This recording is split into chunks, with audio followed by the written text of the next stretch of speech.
Ça vous dérange pas si je rentre avec vous? Je m'appelle Clarisse McClellan. Clarisse. Guy Montag. Allons-y. Qu'est-ce que vous fabriquez dehors à une heure aussi tardive? Quel âge avez-vous? Eh bien, j'ai 17 ans et je suis folle. Mon oncle affirme que les deux vont toujours ensemble. Il m'a dit, lorsqu'on te demande ton âge, réponds toujours que tu as 17 ans et que tu es folle. Nous avancions sur le trottoir argenté dans la nuit. Un soupçon d'abricots et de fraises fraîchement cueillies flottait dans l'air. Je regardais autour de moi et me rendis compte que c'était absolument impossible à une heure aussi avancée de la nuit. N'est-ce pas agréable de se promener à cette heure de la nuit? J'aime humer les choses et regarder les choses. Il m'arrive de marcher toute la nuit, de rester debout et de regarder le soleil se lever. Vous savez, j'ai pas du tout peur de vous. Pourquoi auriez-vous peur? Tant de gens ont peur. Peur des pompiers, je veux dire. Mais vous n'êtes qu'un homme après tout. Vous permettez que je vous pose une question? Vous arrive-t-il de lire les livres que vous brûlez? C'est contre la loi, hein? Ah oui, c'est vrai. C'est un chouette boulot. Brûle, brûle, brûle. Brûle le lundi Miller, mercredi Shakespeare, vendredi Faulkner. Réduis-les en cendres et brûle les cendres. Et brûle, brûle, brûle. C'est notre slogan officiel. C'est vrai qu'autrefois les pompiers éteignaient le feu au lieu de l'allumer? Non. Les maisons ont toujours été inifugées. C'est bizarre, j'ai entendu dire qu'autrefois il était courant que les maisons prennent feu par accident et qu'on avait besoin de pompiers pour éteindre les incendies. Pourquoi riez-vous? Je ne sais pas.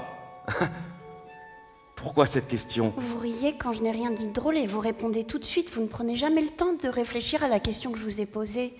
Vous alors, vous êtes un sacré numéro? Vous ne savez donc pas ce que c'est que le respect? Et ça, 451 cousu sur ma manche, ça vous dit rien? Si, vous avez déjà regardé les jet cars foncer sur les boulevards par là-bas? Vous changez de sujet. Il m'arrive de penser que les conducteurs ne savent pas ce que c'est que l'herbe ou les fleurs parce qu'ils ne laissent jamais leurs yeux s'attarder dessus. Un jour, mon oncle s'est avisé de conduire lentement sur une autoroute et roulait à 70 à l'heure. Il a eu droit à 2 jours de prison. C'est drôle, non? Et triste aussi. Vous ne trouvez pas? Vous pensez trop. Je regarde rarement les murs écrans et je ne vais guère aux courses ou dans les parcs d'attractions. Alors j'ai beaucoup de temps à consacrer aux idées biscornues, je crois. Vous avez vu les panneaux d'affichage de 60 mètres de long en dehors de la ville?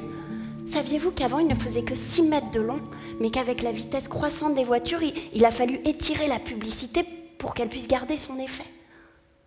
J'ignorais ça. Je parie que je sais autre chose que vous ignorez. Quoi? Il y a de la rosée sur l'herbe le matin. Et voilà que je ne me rappelais plus si je savais cela ou non. Et si vous regardez bien, on distingue le visage d'un bonhomme dans la lune. Il y avait longtemps que je n'avais pas regardé de ce côté-là. Voilà, c'est chez moi, je suis arrivée. Qu'est-ce qui se passe chez vous? Pourquoi toutes les lumières sont-elles allumées? Oh, c'est simplement mon père, ma mère et mon oncle qui bavardent. C'est comme se promener à pied, sauf que c'est plus rare. Mon oncle a été arrêté une autre fois, je vous ai pas raconté, simplement parce qu'il allait à pied. Nous sommes des gens très bizarres. Mais de quoi parlez-vous? Bonsoir. Elle s'engagea dans l'allée, puis elle parut se souvenir de quelque chose. Elle revint sur ses pas et elle posa sur moi un regard plein d'étonnement et de curiosité. Est-ce que vous êtes heureux? Est-ce que je suis quoi? Mais elle était déjà repartie, courant dans le clair de lune.